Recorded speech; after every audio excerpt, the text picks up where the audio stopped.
పిల్లలు కావాలనే మీ కలను నెరవేర్చుకోండి. మొదటి కన్సల్టేషన్, మొదటి స్కానింగ్ ఉచితం. వివరాల కొరకు హెగ్డే ఫెర్టిలిటీని సంప్రదించండి. నమస్తే, వెల్కమ్ టు సుమన్ టీవీ. నేను విష్ణు. ప్రస్తుతంతో పాటు సర్టిఫైడ్ ఫినాన్షియల్ ప్లానర్ అండ్ పైసల ముచ్చట్లు మనీ మంత్రదండం పుస్తక రచయిత ఎం రామ్ ప్రసాద్ గారు ఉన్నారు. వారితో మాట్లాడదాం. సార్ రామ్ ప్రసాద్ గారు నమస్తే. సార్ నమస్తే అండి విష్ణు గారు. సో రామ్ ప్రసాద్ గారు, మీకు ఆల్మోస్ట్ ఇప్పటి వరకు ఎగ్జిస్టింగ్ క్లయింట్స్ ఒక 2000 మంది ఉంటారు కదా? అవును. అంటే మీరు 2000 మందితో మాట్లాడేశారు ఆల్రెడీ. 2000 ఫ్యామిలీస్ తో 2000 ఫ్యామిలీస్ తో మాట్లాడేశారు కదా? సో జనరల్ గా మీరు గమనించిన పెద్ద ఫైనాన్షియల్ మిస్టేక్ ఏంటి ఈ 2000 కుటుంబాలలో? అంటే అరే ఏంటి ప్రతి ఒక్కరు ఇలాంటి తప్పే చేస్తున్నారు, ఎందుకు ఇలాంటి తప్పు చేస్తున్నారు అని మీరు ఫీల్ అయిన సందర్భం ఏది? డబ్బు విషయం, డబ్బుని మేనేజ్ చేసుకునే విషయంలో సరిగా నాకేం కావాలో తెలుసుకోకపోవటం. చాలా మంది ఇంతకుముందు గత వీడియోలో చెప్పినట్టుగానే there asset rich and cash poor, primarily అది. దానివల్ల they are living poor and going to die rich. అందరూ డబ్బు ఇంత టార్గెట్ పెడతాను కానీ టైం టార్గెట్ పెట్టట్లేదు. నేను అందరికీ చెప్పేది ఏంటంటే, మీరు డబ్బును టార్గెట్ చేయకండి, టైం టార్గెట్ చేయండి. టైంని టార్గెట్ అంటే మీ భవిష్యత్తుని ఈరోజు కొని పెట్టుకోండి, పాకెట్ భవిష్యత్తుని కొనుక్కోండి, డబ్బును కూడబెట్టదు. ఇప్పుడు ఒక వ్యక్తికి నెలకి 50,000 ఖర్చు ఉంటే, 40 ఏళ్ళ వయసు ఉంటే, ఇంకొక 50 ఏళ్ళు బ్రతాడు అనుకుంటే 90 ఏళ్ళ వరకు, ఆ 90 ఏళ్ళ వరకు ఎంత కావాలో ఖర్చుల నిమిత్తం అంత ఉంటే యు ఆర్ డన్. చాలు. ఇంకా డబ్బులు ఉడకాల్సిన అవసరం లేదు, ఎక్కువ రిటర్న్స్ అవసరం లేదు. ఆ టైం తెలుసుకోవాలి. చాలా మంది ఫైనాన్షియల్ ప్లానింగ్కి వచ్చిన వాళ్ళకు ఈ రోజు వరకు కూడబెట్టిన డబ్బు, కూడబెట్టిన ఆస్తులు వాళ్ళ జీవితాన్ని దాటి ముందుకు వెళ్ళిపోతాయి. వాటిని దాటి వీళ్ళు వెళ్ళలేరు. ఆ సత్యం తెలుసుకున్న రోజు ఇంకా పెద్దగా వరి ఉండదు లైఫ్లో. ఇప్పుడు ఎంత ఉన్నా సంతృప్తి లేకపోతే ఎన్నాళ్ళు ఉరుకుతారు? ఆ ఉరికి ఉరికి ఉరికి ఆరోగ్యాన్ని పాడు చేసుకుంటారు. చాలా మందికి ఉన్న అతి కొంత కూడా సరిపోతుంది. అది సరిపోయినప్పుడు సంపాదించుకుందాం, కూడబెడదాం. అసలు మనకు ఎంత అవసరమో తెలుసుకుందాం. ఎందుకు మ్యూచువల్ ఫండ్ ఎస్ఐపి నేను ప్రమోట్ చేస్తానంటే, నాకు ఎక్కడో ఒక స్ట్రాంగ్ ఫీల్. 30,000 ఖర్చున్న వ్యక్తి 30,000 నెలకి ఎస్ఐపి చేస్తే టెక్నికల్లీ అతను ప్రతి నెల ఒక భవిష్యత్ మంత్ కొని పెట్టుకున్నాడు పాకెట్లో అని. అలా ఎన్ని నెలలు ఉంటే అది you are buying time. Freedom అంటే టైం, పైసలు కాదు. నా పర్సనల్ టైం నాకు లేకుండా ఎన్ని కోట్లు ఉంటే ఏముంది? మీరు టైంని కొనుక్కోండి. One should live in his terms. ఎవరో డిక్టేట్ చేసిందని మనది కాదు, మన టర్మ్స్లో నేను ఇలా బ్రతకదలుచుకున్నా, ఇలా బ్రతకగలను అనే అంత డబ్బు ఉంటే you are the richest guy. అమ్మని కాదు, మీరే రిచ్. జీవితకాలం తినడానికి సరిపడా ఉంది, నాకు నచ్చిన పని చేసుకోగలను అన్న అతను అంబానీ కన్నా రిచ్. అంబానీ ఎలా రిచ్ అవుతాడు కదా? ఆట ఆపకపోతే ఎప్పటికి అవ్వదు కదా. కదా, మిలియనేర్, బిలియనేర్, ట్రిలియనేర్ సున్నాలు లెక్క పెట్టుకోవడం సరిపోదు మనకి. ఎందుకు కదా అంటారు? ప్రతి ఒక్కరికి పర్సనల్ ఫైనాన్షియల్ ప్లాన్ వేరు, అతని బాధ్యతలు వేరు, స్థితిగతులు వేరు, ఆధారపడ్డ వాళ్ళు వేరు, అతనుకున్న అవకాశాలు, అతని స్కిల్ కూడా ఇంపార్టెంటే కదా. ఒకరికున్న స్కిల్ ఇంకొకరికి రాదు. ఇతనుకున్న దాంట్లో బెస్ట్ ఏం చేయగలని తెలుసుకోవడమే ప్లానింగ్. మనకున్న రిసోర్సెస్లో అన్నిటికంటే ముందుగా ఇప్పటి వరకు కూడబెట్టిన ఆస్తుల్ని ప్రొటెక్ట్ చేయాలంటే ఇన్సూరెన్స్లు, తర్వాత భవిష్యత్ అవసరాలకు ఎంత కావాలో ఒక లెక్క, దట్ ఈస్ వాట్ ఇన్ఫ్లేషన్. ద్రవ్యోల్బణం, ఇన్ఫ్లేషన్ తలవకుండా ఒక ఇన్సూరెన్స్ ప్లానింగ్ చేయలేరు, ఒక ఇన్వెస్ట్మెంట్ ప్లాన్ చేయలేరు. అది చాలా సింపుల్ వర్డ్ అనుకుంటారు కానీ దట్స్ ది బిగ్గెస్ట్ వర్డ్. దాన్ని ఎగ్జాక్ట్గా తెలుసుకోవాలి. వాళ్ళు తెలుసుకున్న పక్షంలో ఏమీ చేయలేరు. ఇంకా ప్లానింగ్ లేదు. అసలు నాకు ఎంత అవుద్దో రిటైర్మెంట్కి తగిలినప్పుడు ఇంక నేనేం ప్లాన్ చేస్తాను? We are failing to plan, not to achieve. చాలామంది అదే ప్లాన్ చేయడానికే ఫెయిల్ అవుతున్నారు, అచీవ్ చేసేదానికి ఫెయిల్ అవ్వట్లేదు. అంటే సరైన విషయం తెలుసుకోకుండా నా అండర్స్టాండింగ్ రాకుండా ఇంక నేనేం చేస్తాను? చాలామంది ఆ స్టేజ్లో ఉన్నారు, చాలామంది ఆ స్టేజ్లో ఉన్నారు. అర్థమవుతుంది, మనం చెప్తాం అసెట్స్ ఏంటి, లైబిలిటీస్ ఏంటి, అసలు ఎంత అవసరం, ఆ రోజు నిజంగా అందుబాటులోకి వస్తుంది, అది తెలుసుకోరు. అది చెప్పాము, చాలా నేర్చుకున్నాం. అదే ఇప్పుడు కొంతమందికి ప్రాబ్లమే లేదు, ప్రాబ్లం అనుకుంటున్నారు. అసలు ప్రాబ్లం ఎక్కడ ఉంది అక్కడ కదా? ఎవరికి ఉన్నది వాళ్ళ ప్రాబ్లం అనుకుంటారు. ఇప్పుడు ఇంతమందితో రెగ్యులర్గా డీల్ చేస్తుంటారు, 2000 కుటుంబాలతో మాట్లాడారు. అంటే మీ ఆలోచన విధానానికి వచ్చేప్పటికి, మీ పర్సెప్షను, మీ ఆలోచన దృక్పథంకి వచ్చేటప్పటికి ఒక 4-5 సంవత్సరాలకి ముందు రామ్ ప్రసాద్ గారి ఆలోచన విధానానికి ఇప్పుడు రామ్ ప్రసాద్ గారి ఆలోచన విధానం తేడా ఏంటంటే, 4 ఏళ్ల ముందు అసలు రాంప్రసాద్ గారు ఎక్కడున్నారు, ఇప్పుడు ఎక్కడున్నారు ఆలోచనల పరంగా? దాని గురించి ఒక వ్యక్తి సడన్ గా వచ్చి నా కార్ని గట్టిగా గుద్దాడు అనుకోండి, నేను ఫస్ట్ కార్ దిగి సార్ మీకు ఏమైనా ఇబ్బంది అయిందా, అవలేదా, ఓకే మీకేం తెలియదు కార్కే కదా, తప్ప అయింది అయినా సరే అండి అని చెప్పి వెళ్ళిపోవటమే. కానీ అక్కడ గొడవ పెట్టుకుని సాధించగలిగింది ఏం లేదు కదా. ఇప్పుడు మీకు కూడా ఒకసారి డిస్కషన్ చేశారు, ఫోన్లు ఎత్తట్లేదని ఒక ఆయన బూతులు పెట్టాడు మెసేజ్.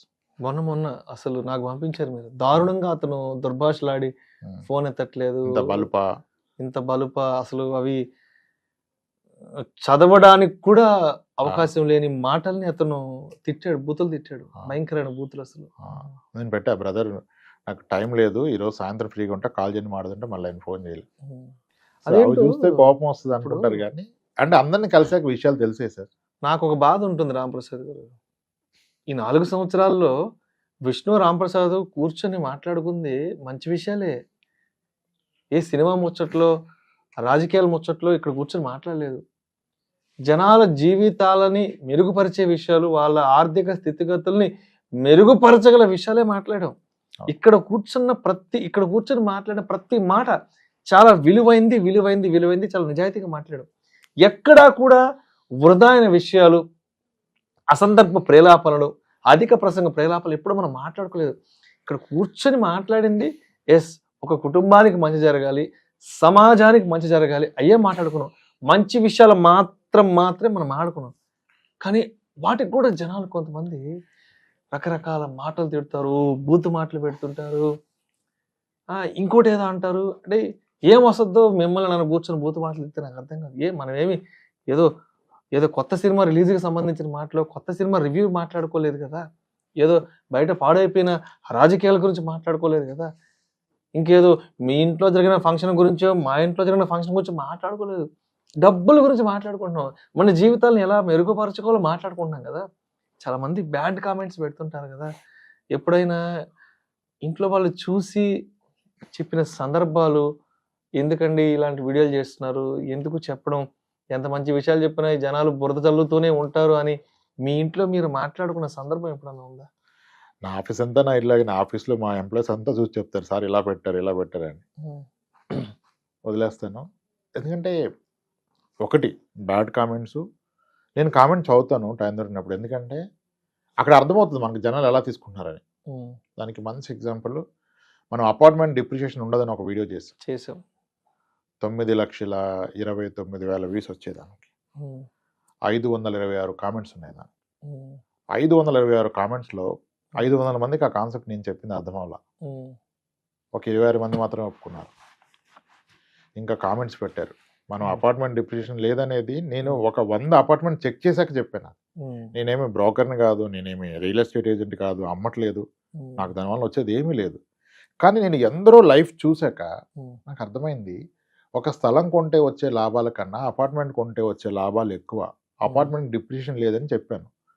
అది నేను ఎలా చెప్పాను, చాలా మంది నా దగ్గరకు వస్తే వాళ్ళు ఎప్పుడు కొన్నారు, ఎంత కొన్నారు, ఇప్పుడు ఎంత అని తెలుసుకున్నాం కదా. నేను చెప్పాను ఒక కామెంట్ వచ్చింది, ఒక అపార్ట్మెంట్ కొంటే దాని ఈఎంఐ పెరగదు, మోస్ట్లీ ఈఎంఐ పెరగదు, కానీ అద్దె పెరుగుతుంది. బియాండ్ అ పాయింట్ ఈ అద్దెనే ఈఎంఐకి సరిపడా ఉంటుందంటే అది ఎప్పటికీ అవదంటారు ఒక ఆయన.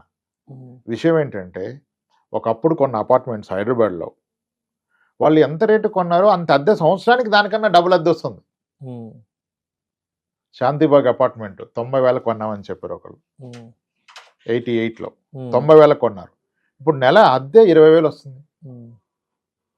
అట్లా చాలా ఉన్నాయి. క్రాంతిశేఖర్ అపార్ట్మెంట్ 55,000కి 52,000 కొన్నారంట ఫ్లాట్, ఈరోజు రెంట్ వస్తుంది. నీ సంవత్సరానికి వచ్చే అద్దె నువ్వు ఫ్లాట్ కొన్న ఖరీదు కన్నా చాలా ఎక్కువ వస్తుంది. మనం డిప్రిషియేషన్ మాట్లాడుతున్నాం, ₹1,00,000 కొన్న ఫ్లాట్ హైదరాబాద్లో ఉన్నాయి, 40 ఏళ్ళు అయిపోయినాయి, ఈరోజు అవి 60 లక్షలు. ఇంకొక ఆయన అంటారు సెకండ్ హ్యాండ్ ఫ్లాట్ మీరు అన్నట్టుగా పెరిగినా 20 ఏళ్ళ తర్వాత సెకండ్ హ్యాండ్ ఫ్లాట్ 45 లక్షలకు వస్తే కొత్తది 70 ఉంది కదా అంటారు. కొత్తదానికి పాతదానికి కంపారిజన్ ఏంటి? మీరు పెరగదన్నారు కదా, మీరు ఎంత కొన్నారు, ఇప్పుడు ఎంత వచ్చింది, అది కదా ఇక్కడ ప్రస్తావన. పెళ్ళైన 20 ఏళ్ళ తర్వాత కొత్తగా పెళ్లి చేసుకుని చాలా ఎక్కువ ఇస్తున్నారు, అప్పుడు నాకు ఇవన్నీ ఇవ్వలేదంటే ఎలా? అది అయిపోయింది కదా. పూర్తిగా ఆలోచించు. ఆయన ఇంకా చాలా అలా రాశారు. ఆ వీడియోలో మనం చెప్పాం, అంటే మనం చెప్పింది వినాలిగా. ఇప్పుడు అప్సిగూడ స్ట్రీట్ నెంబర్ 8లో 5 లక్షలు ఉందని చెప్పారు 2002-03లో, ఇప్పుడు అది 60 లక్షలు. 22 ఏళ్ళలో 10 రెట్లు పెరిగింది. పెరలేదండి, ఇంక మనం ఏం చేస్తాం? మనం ఏం చేయగలం? అదే అది ఇంకా బెటర్గా చెప్పడానికి చూస్తాను, కోపమే రాదు. అసలు ఎలా చెప్తే అర్థమవుద్దనే ప్రయత్నమే కానీ ఇప్పుడు ఆ కోపగించుకొని చేయగలిగింది ఏం లేదు కదా. వీళ్ళు ఎలా అర్థం చేసుకుంటున్నారని అందరూ అన్డివైడ్ షేర్ తక్కువ అంటారు. అసలు ఆ ల్యాండ్ ప్రస్తావన ఎందుకు వస్తుంది? మీరు ఎంత కొన్నారు, ఎంత కమ్మారు, మీరు ఉంటే కంఫర్ట్ ఉన్నారా, మీరు లేని పక్షంలో రెంట్ వస్తుందా, అది కదా. అసలు ఎన్ని ఇయర్స్లో డబ్బులు అసలు అవదంటారే. అసలు అవ్వంది ఏదైనా ఉందంటే మళ్ళీ దానికి సమాధానం చెప్పండి. మీ నెల్లూరు నుంచి ఒక ఆయన వచ్చారు, అపార్ట్మెంట్ అవ్వదన్నారు. నెల్లూరు టాపిక్ మారుతాం కదా. మీ నెల్లూరులో కల్లా ఓల్డెస్ట్ అపార్ట్మెంట్ ఏదని చెప్పా, అన్నపూర్ణ అపార్ట్మెంట్ అన్నారు. మీకు తెలుసా అన్నపూర్ణ? బాలాజీ నగర్ లో ఉంటుంది. నాకు తెలియదు, నేను ఎప్పుడు రాలేదు. ఐడియా ఉంది. అది ఎప్పుడంటే 90s లో. ఎంతంటే అప్పుడెంత సార్? 1,20,000. ఇప్పుడు ఎంత అంటే ఉంటాయి సార్ ఒక 50 లక్షలు. మరి పెరగదన్నారు కదా, డిప్రిషియేషన్ అన్నారు కదా, ఎక్కడ తగ్గింది? 10 ఏళ్ళకి రెట్టింపు అవుతుందని నేను చెప్పాను. మరి 30 ఏళ్ళలో 10 ఏళ్ళకి రెట్టింపు అయితే అప్పుడు 2 లక్షలు వేసుకున్నా. మొదటి 10 ఏళ్ళలో 4, మళ్ళీ 10 ఏళ్ళలో 8, మళ్ళీ 10 ఏళ్ళలో 16, ఇప్పుడు 40 ఏళ్ళు అయింది. అంటే ల్యాండ్ కొంటే ఇంకా ఎక్కువ పెరిగింది కదా సార్ అంటే. మరి దీనికి వచ్చిన అద్దె ఎవరికి ఇస్తాం? ఇన్నాళ్ళు అద్దె సేవ్ చేసింది కదా, 30 ఏళ్ళు దాటిపోయింది కదా. ఇలా ఎవరు వచ్చినా అక్కడ అపార్ట్మెంటే చెప్పే ప్రయత్నం చేస్తాను నిన్న. అంటే ఎదురుగా కూర్చున్నప్పుడు చెప్పగలుగుతాం, వీడియోలో అంత లెంది చెప్పలేం కదా. అలా చాలా కామెంట్స్ నుంచి నేర్చుకుంటాం. ఈ నెగిటివ్ పెట్టినప్పుడు కొంచెం బాధ వస్తుంది అనుకోండి, కానీ అది విషయాన్ని ఎలా కమ్యూనికేట్ అర్థమయ్యే విధంగా చెప్పడం వరకు చదవాల్సి వస్తుంది. కామెంట్ చదవకూడదు అనిపిస్తుంది, కానీ చదవకపోతే నెక్స్ట్ వీడియో ఇంకెక్కడ అవకాశం వచ్చినప్పుడు మనం చెప్పే విధానం ఎలా ఉంటుంది. నా దగ్గర వచ్చిన క్లయింట్స్ చెప్పాలని కూడా నాకు తెలవాలి వాళ్ళు ఎలా ఆలోచిస్తున్నారు. అలా చెప్పాం. అది ఇప్పటికీ నాకు రిగ్రెట్ ఉన్న వీడియో అదే. మనం ఎప్పటికీ కమ్యూనికేట్ చేయలేకపోతున్నాం అనిపిస్తుంది. ఏమో దాని మీద పెద్దగా చేయలేము, కానీ డేటా గీటా బుల్లెట్ పాయింట్స్ పీపీటీ ఇలా చేయలేము. వెనరు పూర్తిగా వెనరు. కొంతమంది తక్కువ మందికి అర్థమైంది. ఒక 20-22 పీపుల్ మంచిగా చెప్పారు, కరెక్ట్ అండి, 100% కరెక్ట్, రెంట్ కూడా ఫ్యాక్టర్ చేయాలి, మీరు అన్నది కరెక్ట్ అని. అలా ఉన్నాయి. ఒక్కొక్క వీడియో ఒక్కొక్క లెర్నింగ్, ఒక్కొక్క కామెంట్ లెర్నింగ్, అలా నడిచిపోయింది సార్. సో ఇప్పుడు చాలా మందికి ఫైనాన్షియల్ ప్లానింగ్ చేస్తుంటారు కదా, వాళ్ళ ఫస్ట్ 1 crore రీచ్ అయినప్పుడు, 2 crore రీచ్ అయినప్పుడు, 5 crore రీచ్ అయిన క్లయింట్స్ ఎవరైనా వచ్చి మాట్లాడిన సందర్భాలు కానీ, వాళ్ళ హ్యాపీనెస్ ని మీతో షేర్ చేసుకున్న సందర్భాలు ఏమైనా ఉన్నాయా? 100లో ఉంటాయి. 100లో. ఓకే. ఆస్ట్రేలియా నుంచి మొన్న రాగానే మన దగ్గరికి వచ్చారు ఆయన. ఆ రోజు మార్నింగ్ దిగారు, వాళ్ళ వైఫ్ ఆయన వచ్చారు ప్లానింగ్కే. అట్లా ఎగ్జిస్టింగ్ యూనివర్స్ యూఎస్ నుంచి రాగానే వస్తారు, ఎల్లోలోపు ఖచ్చితంగా కలవాలంటారు. మార్నింగ్ 10 o'clock వస్తారు, ఈవినింగ్ వస్తారు. చాలా తక్కువ మందితో బయట కూడా వెళ్తాం కుదిరినప్పుడు. చాలా హ్యాపీ అనిపిస్తుంది. వైఫ్ అండ్ హస్బెండ్ కలిపి చెప్తారు చూసారా, చాలా హ్యాపీనెస్ ఇస్తుంది. ఒక ఫ్యామిలీ మనం నమ్మింది, వాళ్ళు మన రెస్పాన్సిబిలిటీ కదా, చాలా హ్యాపీనెస్ ఇస్తుంది. చాలా ఒకటి హ్యాపీనెసే కాదు, డబ్బు ఉంటుంది, కానీ ఆనందం గొప్పగా ఉంటుంది. చెప్తారు, పెళ్ళిళ్ళకి పిలుస్తారు, గృహప్రవేశాలకు పిలుస్తారు, అట్లీస్ట్ ఇన్ఫార్మ్ చేస్తారు, మిమ్మల్ని కూడా వాళ్ళ కుటుంబ సభ్యుడిగా ఫీల్ అవుతారు. ఎందుకంటే ఎవరికి చెప్పిన ఫైనాన్స్ విషయాలు మనకే చెప్పారు కదా, ఎవరికి చెప్పిన విషయాలు మనకే చెప్పారు కదా. ఇన్ని ప్లాట్స్ ఉన్నాయి, ఇది ఉంది లాకర్లో పలానాది ఉంది, ఇక్కడ ఇది ఉంది అని చెప్పింది. సో నమ్మకం లేకుండా చెప్పరు. ఆ నమ్మి చెప్పినప్పుడు ఇంకా మీరు అంటే ఫ్యామిలీ మెంబర్ అనుకున్నట్టే కదా. మనము ఒక 2 years బ్యాక్ 100 episodes కంప్లీట్ చేసేసాం. 100 episodes కంప్లీట్ అయినాక సరే మీరేదో లంచ్కి కూడా తీసుకెళ్ళారు నన్ను. 100 episodes అయిపోయినాయి కదా సార్, రేపటి నుంచి ఇంకా ఆపేద్దాం అనుకుంటున్నాను, ఇంకా చాలండి సార్, ఇంతకు మించి ఏం చెప్తాం అని చెప్పడానికి ఏం లేదనుకున్నారు కదా. సో అది 2 ఏళ్ల క్రితమే 100 కంప్లీట్ అయిపోయింది. మళ్ళీ ఈ మధ్యలో కూడా చాలా టాపిక్స్ చేసాం కదా. అంటే ఎప్పుడైనా అనుకున్నారా, అరే ఆ రోజు 100 వీడియోలతో ఆగిపోయి ఉంటే ఏంటి, అంటే ఇక్కడ మీకేదో నష్టం వస్తుందని కాదు, ఆగిపోయి ఉంటే ఏంటి, ఆగిపోకుండా ఉంటే ఎప్పుడైనా ఆలోచించారు దాని గురించి?